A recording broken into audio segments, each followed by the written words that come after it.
Something that's interesting that happened to me today, and I extracted the business lesson. And now that I've extracted the lesson, I want to share that with you. Today, I killed a snake. A snake was in my backyard, and I saw it and I killed it. And I'm going to break down the strategic planning lessons for you, because there is a strategic planning takeaway. Now, some of you that follow me, that know me on these internet streets, I will find a business lesson in anything. And in this experience, there was a business lesson.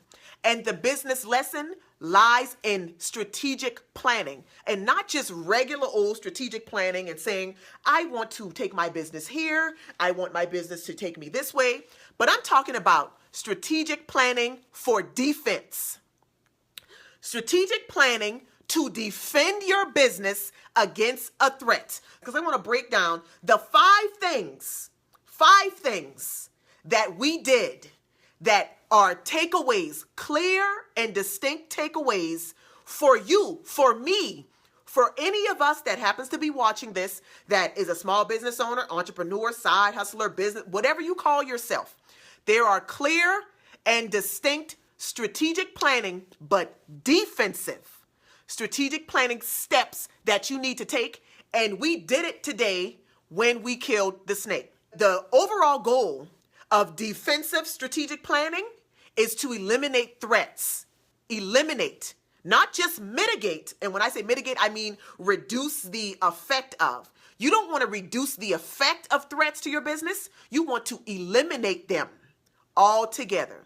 So that is the overall goal when you are thinking about, how do I plan for my business defensively? You think, how will I defend my business against a threat? So keep that in mind. The first step to creating your plan, to crafting your strategic plan to eliminate threats, is first assessing where your vulnerabilities are. And you got to keep it real with yourself. Now, when we went outside and we got a snake in the pool side, because our yard is kind of separated into three sections. The pool area has a brick wall around it, except for the iron gate. So immediately when we walked out into the backyard and, we got a snake in here, we knew where it came from. You need to assess your business as it stands today and know where your vulnerable points are. You need to know, where are my major points of breakage? Where is that line of demarcation where you are most vulnerable? You need to know that for your business. Where are the loose points? Where are the shaky boards? Where do you have nails that are hanging out? You've got to assess the danger or the gravity of the threat. I had to do two assessments in that moment. First, I had to decide, is this a rattlesnake? Okay, no rattlesnake, but it's still a snake. There's still a threat there.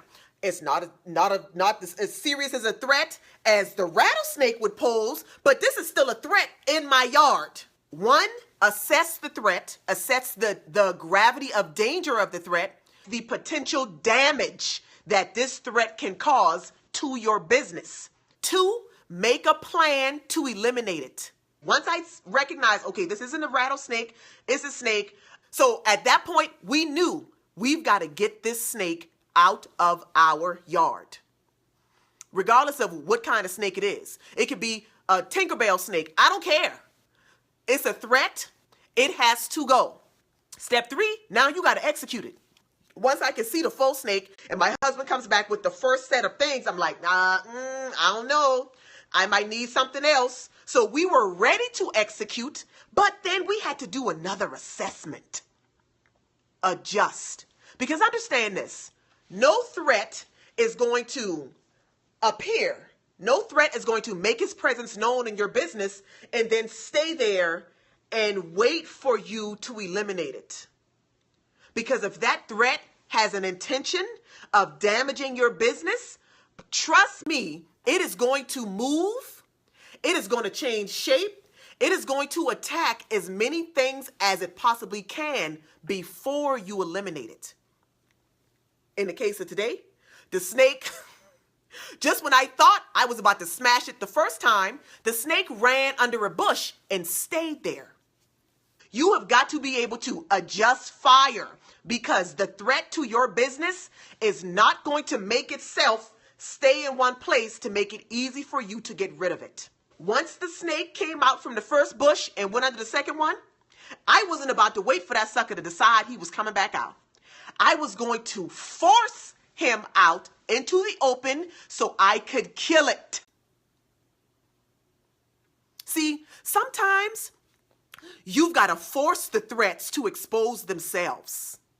This threat, the longer it stays there, it's doing more damage to your business. This is step 5. You will have to ensure that the threats to your business are eliminated. That means you have to do the dirty work. You can't put that off on the intern. The one that you just hired, to work for the summer, to do the stuff that you don't want to do. You can't do that. You're not going to be able to do that. You are going to have to do that dirty work because it's your business. So once you eliminate the threat, once you are sure that the threat has been eliminated, smashing the snake a whole bunch of times, disposing of that threat, now what you got to do? You got to revisit your point of vulnerability, and you have to shore that up again. You have to shore that up even more, because understand that the next threat that comes by, you don't want it to be as easy as it was for this one to get in. So y'all, we've never had this happen before. When we think about our businesses, there are going to be things that will happen to us in the life of our business that we will experience for the first time. And we need to know, we need to have a plan for what we're going to do.